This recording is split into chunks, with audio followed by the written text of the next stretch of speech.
Si vous avez des enfants sous votre toit ce soir, arrêtez tout. Pas demain. Maintenant. Ce que vous êtes sur le point d'entendre ne s'adresse pas à tout le monde. Cela s'adresse à ceux qui ont quelqu'un à protéger. Et si vous êtes parent, si vous avez une famille dont vous êtes responsable, alors ce message a été fait pour vous avant d'avoir été fait pour quiconque d'autre. Je m'appelle Carlos. J'ai 42 ans. Je vis au Portugal. Je ne suis ni pasteur, ni prophète, ni responsable d'un ministère. Il n'y a aucune raison valable pour que vous m'écoutiez si ce n'est une seule. Ce que je vais vous dire est vrai, et je n'ai aucun intérêt personnel à le dire. Je suis un homme ordinaire. Je travaille. Je rentre chez moi le soir. Je regarde mes enfants dormir et je me demande, comme vous probablement, si je fais assez pour eux. Si je suis assez préparé. Si, le moment venu, j'aurai fait ce qu'il fallait. C'est cette question, précisément celle-là, qui m'a conduit à ce matin-là. Et ce matin-là a tout changé. Pendant des mois avant que cela n'arrive, je me levais à 4 heures du matin pour prier. Pas parce que j'en avais envie. Pas parce que ça me semblait spirituellement glorieux. Je le faisais parce que quelque chose en moi ne me laissait pas dormir. Une agitation que je ne pouvais pas nommer. Comme si le temps comptait et que je ne savais pas encore pourquoi. Des semaines entières dans le noir, sans émotion, sans réponse, sans confirmation. Je notais les dates dans un carnet chaque matin avant de commencer, le 4 janvier, le 11, le 19, le 3 février. Ce carnet existe toujours. Il est dans ma maison au Portugal. Et puis un matin, sans lumière spectaculaire, sans son particulier, l'atmosphère a changé. Pas de manière dramatique. De la manière dont change l'air d'une pièce lorsqu'une personne d'autorité entre. Tout s'est arrêté. Mon corps. Mes pensées. Ma respiration. Et dans ce silence, j'ai vu une date. Le 30 avril. Clair. Fixe. Réel comme une instruction écrite. Pas un rêve. Pas une impression. Une date. Gravée dans mon esprit avec la solidité de quelque chose qui ne demande pas à être interprété. Après la date, les images ont commencé. Pas doucement. Pas une à une. Comme si on avait ouvert un robinet à pleine pression. J'ai vu le monde tel qu'il sera. Des rues que je ne reconnaissais pas mais dont je savais qu'elles étaient réelles. Des gens qui couraient sans savoir où aller. Des enfants séparés de leurs parents dans le chaos. Une chaleur anormale, pas météorologique, intérieure, une chaleur qui consumait de l'intérieur. Des bâtiments qui s'effondraient, non pas à cause d'un séisme, mais sous le poids cumulé de tout ce qui se produisait en même temps. J'ai vu la famine. Pas dans des pays lointains. Dans des rues familières. Des familles de classe moyenne faisant des choix impossibles entre deux produits de base. Des files devant les banques. Des monnaies qui s'effondrent en quelques semaines. Des petites entreprises fermées. Des retraités sans recours. Et ce qui m'a le plus frappé, ce n'étaient pas les images elles-mêmes. C'étaient les visages. Des gens totalement pris par surprise. Des gens qui jusqu'à la veille menaient une vie normale, avaient une routine, un compte en banque, un plan. Et soudain, plus rien. Et aucune préparation. La pénurie ne prévient pas. Elle arrive. Et ceux qui n'avaient rien construit avant, ni spirituellement, ni pratiquement, se retrouvaient sans ressources d'aucune sorte. Puis j'ai vu la guerre. Je ne vais pas l'idéaliser, ni la dramatiser pour l'effet. C'était brutal. Rapide. Sans transition logique.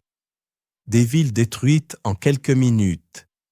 Des familles séparées aux frontières.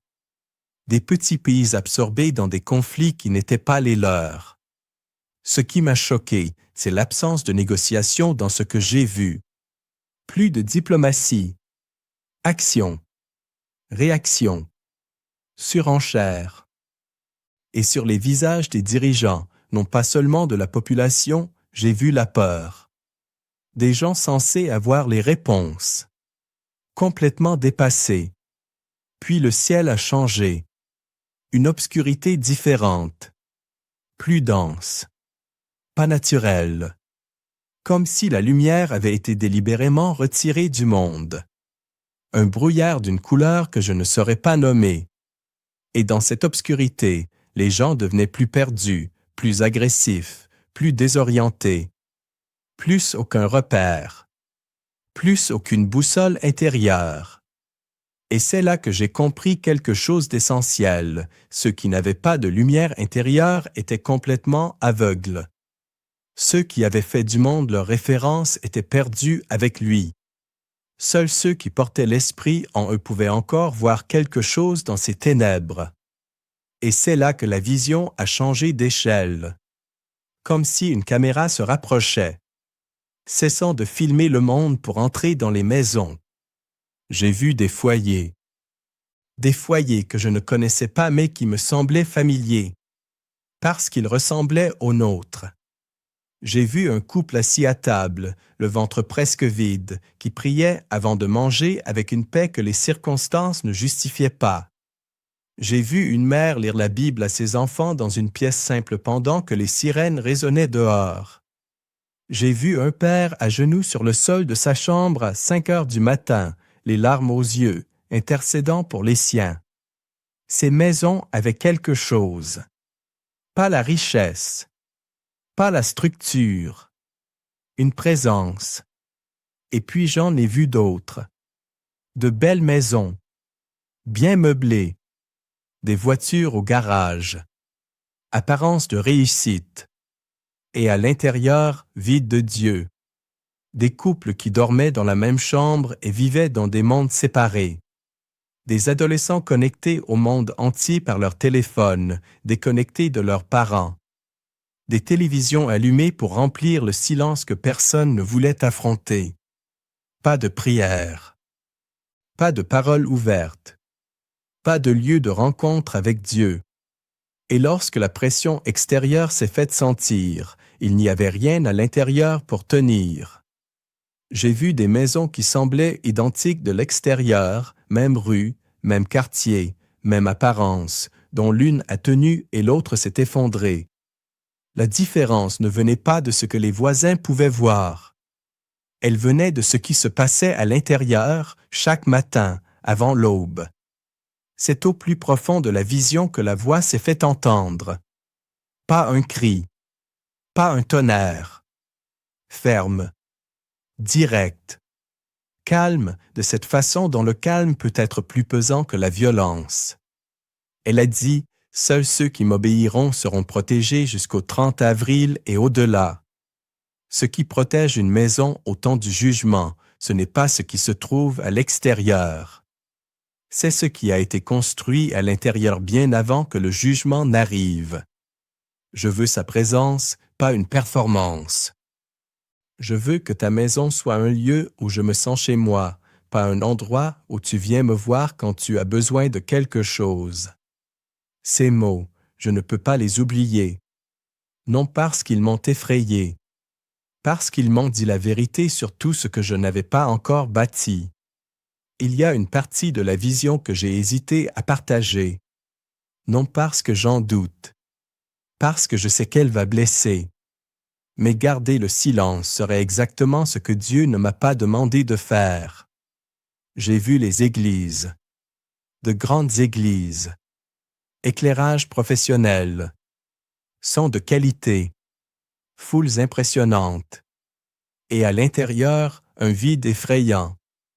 Dieu m'a dit quelque chose en regardant ces lieux, ils m'ont chassé avec le spectacle.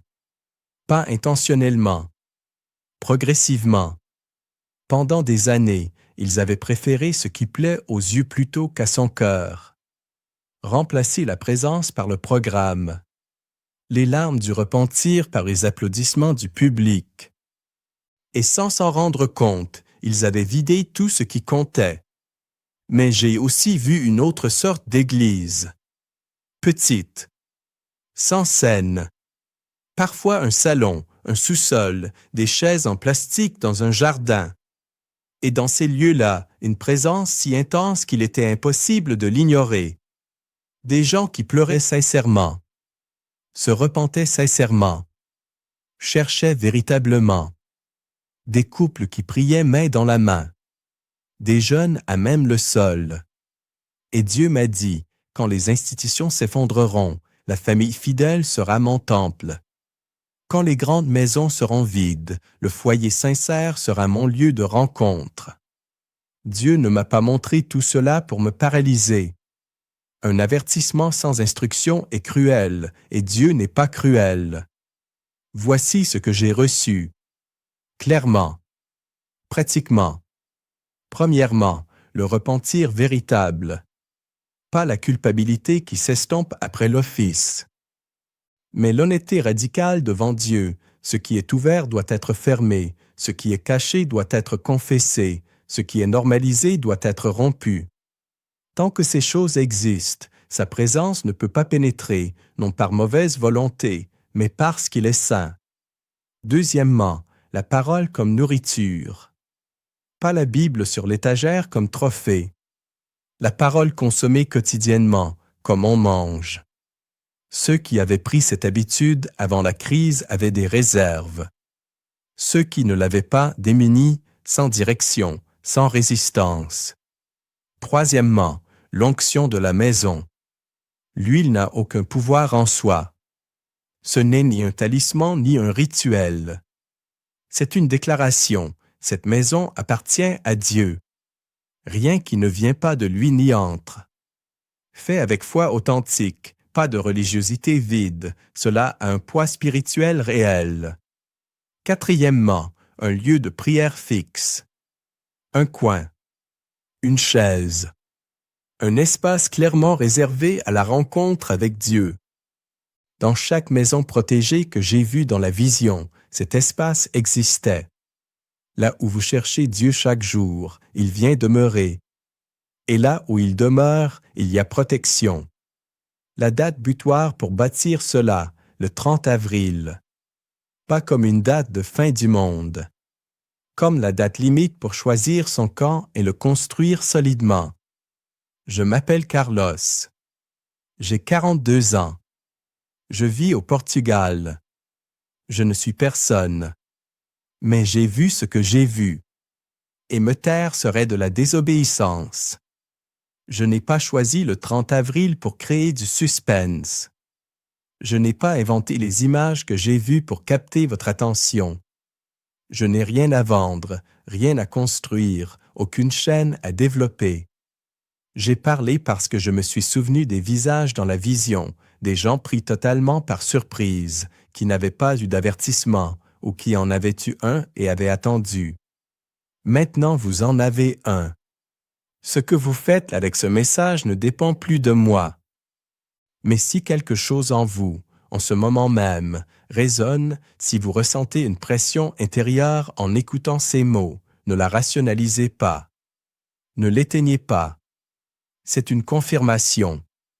Et les confirmations ne se répètent pas indéfiniment. Ce soir, avant de dormir, asseyez-vous devant Dieu, ouvrez votre cœur, confessez ce qui doit l'être. Prenez la Bible, pas pour la décorer, mais pour la lire comme si votre famille en dépendait. Désignez un espace de prière dans votre maison et engagez-vous à y revenir chaque jour. Et si vous avez des enfants, levez-vous comme le prêtre de votre foyer. Ce qu'ils retiendront pour le reste de leur vie, ce n'est pas ce qu'ils ont entendu à l'église. C'est ce qu'ils ont vu se produire à la maison. Le 30 avril arrivera, quoi que vous décidiez. La question n'est pas de savoir si vous y serez. La question est de savoir ce que vous aurez construit d'ici là. Que Dieu vous donne le courage d'agir maintenant. Amen.